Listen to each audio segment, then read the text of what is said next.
Assalamualaikum warahmatullahi wabarakatuh. Nama saya Hardina Sinanda dengan NIM 240705030. Nah, di sini akan menjelaskan macam-macam diagram alir dalam flowchart. Eh, Diagram alir atau flowchart adalah diagram yang menggambarkan langkah-langkah dan keputusan dalam suatu proses, program atau sistem menggunakan simbol-simbol standar yang saling terhubung. Berikut adalah macam-macam diagramnya beserta penjelasannya. Yang pertama ada flowchart system untuk menggambarkan alur kerja atau proses secara menyeluruh dalam suatu sistem.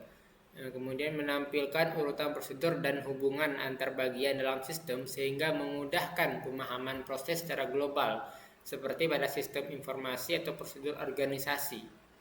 Kemudian kedua ada flowchart dokumen.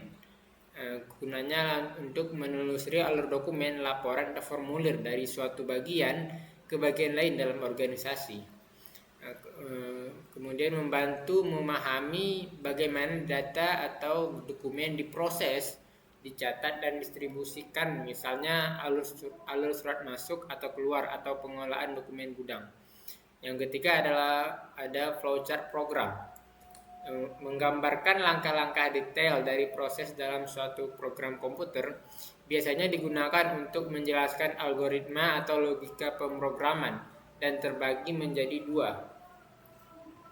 Program logic flowchart menjelaskan logika program secara umum, kemudian ada detailed computer program flowchart untuk menggambarkan langkah-langkah detail yang akan diimplementasikan oleh programmer. Yang keempat ada flowchart proses, untuk memvisualisasikan urutan proses secara detail, sering digunakan dalam bidang industri atau manufaktur. Menjelaskan langkah-langkah produksi dari bahan mentah hingga produk jadi, sehingga sering disebut juga sebagai flowchart produksi. Yang kelima ada flowchart skematik. Hampir mirip dengan flowchart system, namun menambahkan simbol atau gambar atau ilustrasi alat atau perangkat yang terlibat dalam proses,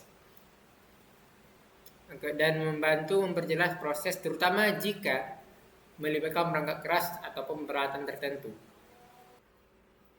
Kemudian saya akan menjelaskan percabangan if dan switch case.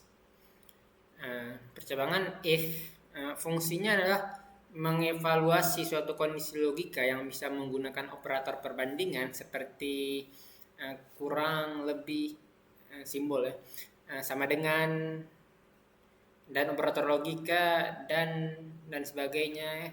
Strukturnya biasanya menggunakan if, dan else untuk menangani beberapa kondisi yang berbeda. Kelebihannya adalah fleksibel, dapat menangani berbagai tipe kondisi dan ekspresi kompleks, dan bisa mengecek rentang nilai atau kondisi gabungan. Kemudian ada percabangan switch case. Fungsinya adalah memilih satu dari beberapa blok kode yang akan dijalankan berdasarkan nilai sebuah variabel. Kondisinya biasanya digunakan untuk memeriksa nilai variabel yang bertipe karakter string ataupun integer dengan nilai tetap konstan. Nilai tetap. Kemudian strukturnya adalah menggunakan switch diikuti oleh beberapa case dan diakhiri dengan default sebagai pilihan jika tidak ada case yang cocok. Kelebihannya adalah kode lebih mudah dibaca dan terstruktur jika hanya memeriksa satu variabel dengan banyak kemungkinan nilai. Lebih efisien untuk banyak kondisi yang berbasis nilai tetap. Sekian. Baiklah, di sini saya akan membuatkan contoh algoritma yang disajikan dalam flowchart menggunakan aplikasi Flowgorithm ini. Pertama-tama kali kita udah ada main di sini. Pertama kita masukkan declare untuk menentukan apa ininya, variabelnya. Kita masukkan misalnya yang pertama nomor, menggunakan integer karena angka. Kemudian kita masukkan inputnya adalah nomor tadi. Oke.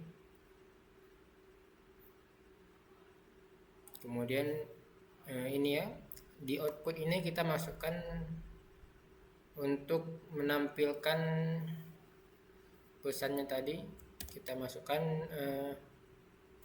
input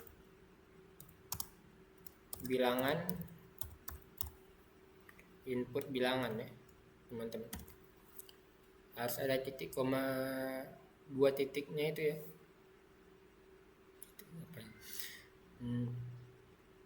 Kemudian di sini kita menggunakan if. Di sini kita menggunakan modulus ya teman-teman. Modulus if nomor. Modulus di sini menggunakan simbol persen. Nomor 2 sama dengan 0. Di sini modulus itu adalah pembagian teman-teman ya. Modulus itu adalah operasi matematika untuk menghasilkan setiap pembagian. Jadi di sini kita menggunakan nama variabelnya, dan modulus ini 2 dibagi itu akhirnya sama dengan 0. Nanti kita akan atur jikanya itu di antara true false ini. Kita masukkan output. Ini teman-teman, true-nya ini jika angka yang kita masukkan ini dibagi dengan 2 dan bisa menghasilkan 0, maka itu akan disebut sebagai bilangan ganjil ya teman-teman. Salah. Bilangan genap.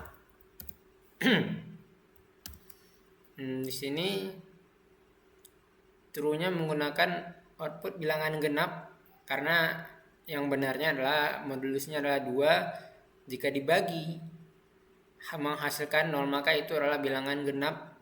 Itu benar, jadi true. Kemudian di false kita masukkan outputnya lagi, kita masukkan bilangan ganjil. Bilangan ganjil. Ini yang false-nya. Jadi jika angka yang kita masukkan nanti misalnya angka 7 itu tidak bisa dibagi dengan 2, maka atau 7 itu menghasilkan sisanya 1. Jadi itu akan dianggap false, dan false itu akan dikeluarkan dengan inputan bilangan ganjil. Nah, mari kita jalankan programnya. Nah, di sini misalnya kita tahu bahwa angka 100 itu adalah bilangan genap. Kita tekan enter. Nah, maka akan keluar bilangan genap.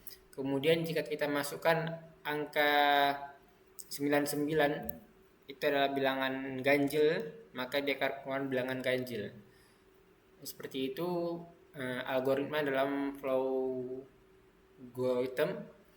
Kemudian mari kita buat contohnya di dalam aplikasi Lucid Heart.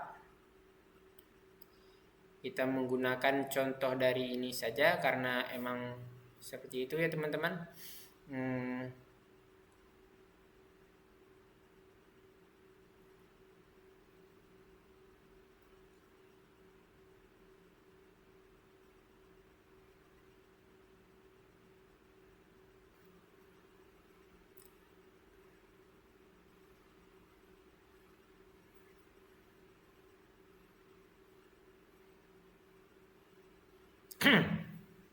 Kita sudah masuk dalam aplikasi Lucid App-nya teman-teman. Jadi kita hanya perlu membuat ulangnya seperti di sini tadi. Algoritma pertama kita akan menggunakan ini Terminator. Ini Terminator menggunakan, kita lihat saja di lambang sini yang sama dengan ini. Terminator itu untuk memulai. Di sini kita masukkan main. Kemudian seperti integer nomor,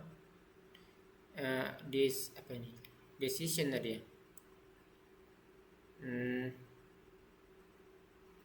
declare ini menggunakan ini yang mirip internal storage kalau di Lucid App-nya. Kita gunakan ini, kita masukkan angkanya, hurufnya juga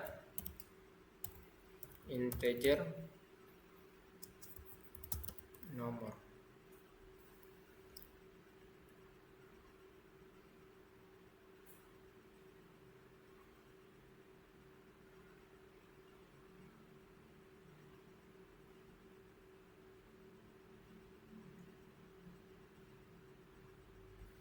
Kemudian kita masukkan lambang seperti ini yang ada ini data. Kita perkecilkan dulu. Kita masukkan output.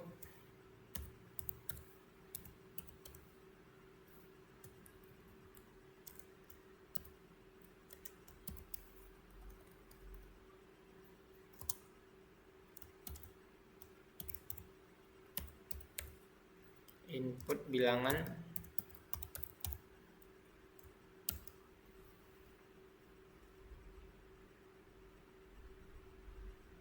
Kemudian kita ini bisa kita ubah biar nampak tajam gini ya. Kita tinggal ketikkan angka 0 saja, jadi dia akan begini. Kemudian kita masukkan ini juga lagi data.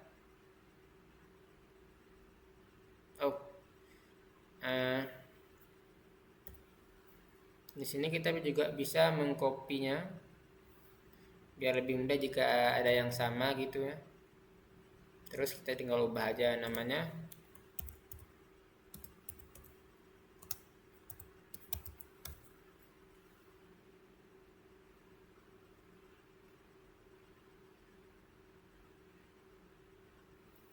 Terus kita cari aja yang lambangnya seperti ini. Ini ya teman-teman, decision.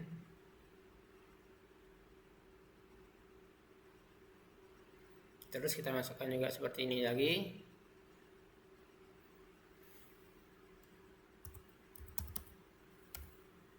Nomor persen 2 sama dengan 0.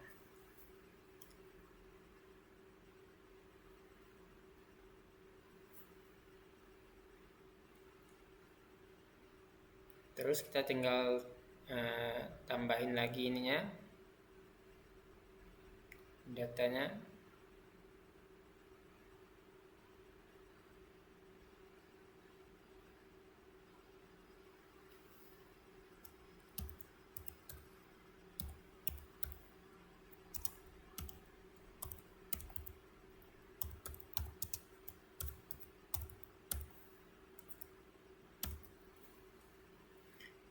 Kalau kita tarik garisnya di sini, dia akan keluar yes ya teman-teman. Kata yes ini sama juga dengan arti true, jadi kita masukkan output bilangan genapnya di sini. Kemudian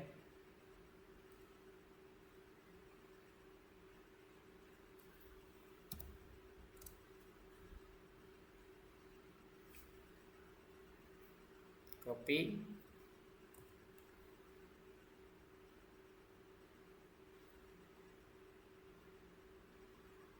Coba jadi bilangan ganjil.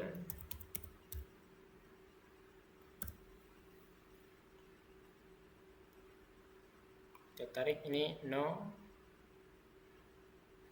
akan keluar dia sendirinya. Kemudian di sini ada garis, ada bulatan.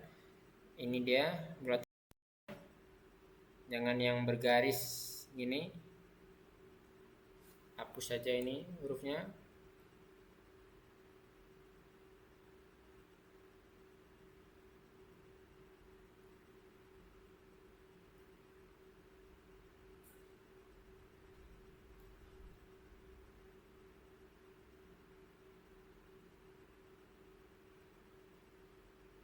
Yang terakhir seperti awal tadi kita pakai terminal.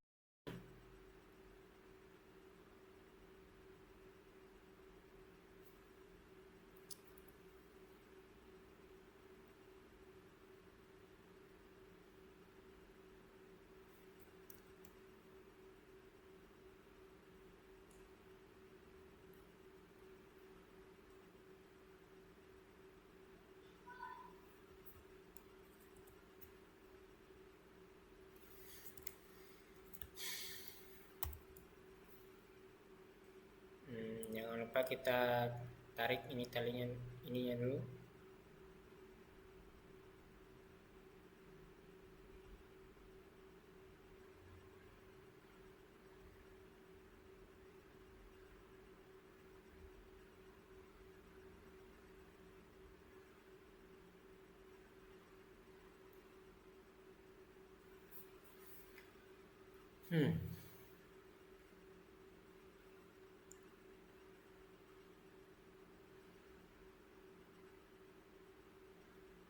Jangan lupa ini lagi ya teman-teman.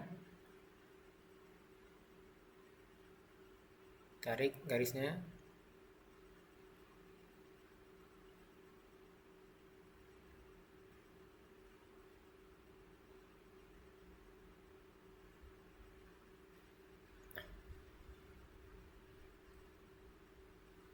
Seperti inilah kita menggunakan lucid up,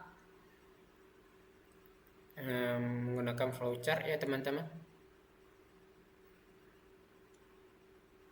Selanjutnya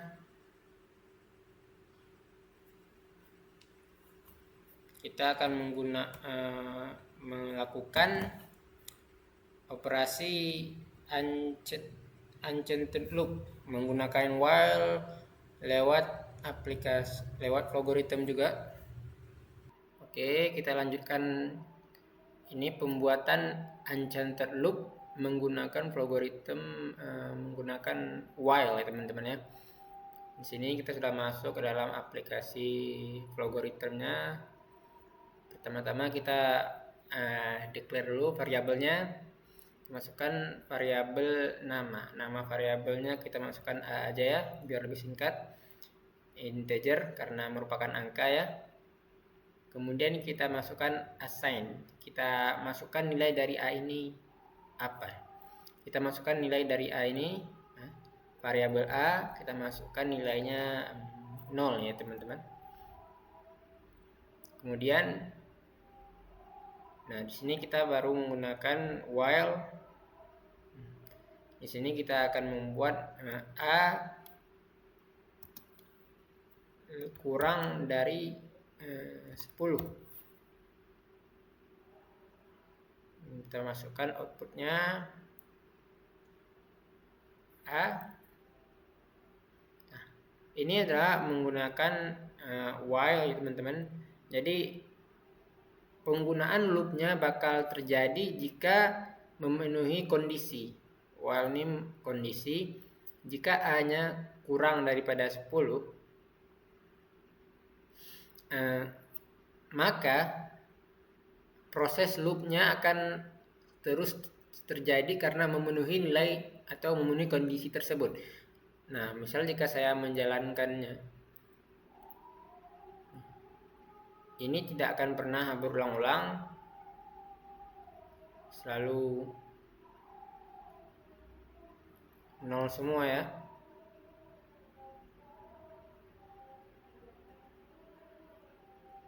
Ini nggak akan berhenti karena memenuhi kondisi semuanya. Jadi kita hentikan, ini nggak bakal berhenti. Kalau saya tekan close dia bakal keluar lagi, karena itu jadi kita hentikan ya, stop. Nah, sudah. Supaya ada penambahan, kita akan menambahkan assign. Kita masukkan variabelnya A ditambah 1. Nah, di sini jika saya menjalankannya, pengulangannya nanti akan bertambah 1 dan seterusnya sampai angka 10. Akan berhenti dia kalau sudah mencapai angka tersebut. Nah, seperti ini. Dari angka 0 dia akan terus berjalan sampai angka 9 ya, karena 10 sudah memenuhi. Jadi misalnya jika saya menukar ini menjadi angka 50 misalnya. Nah, ini proses loopnya akan terus terjadi, akan terus berulang-ulang sampai mencapai angka 50 ya. Ini saya jangan teman-temannya. Ini akan dimulai dari angka dari nol nih ya, dia akan terus mengulang sampai dia mencapai angka 49 ya. Kalau sudah 50 sudah terpenuhi, jadi tidak sudah batasnya. Seperti inilah cara menggunakan uncounted loop menggunakan while di aplikasi Flogorithm. Nah, sekian berakhirnya penjelasan ini. Assalamualaikum warahmatullahi wabarakatuh.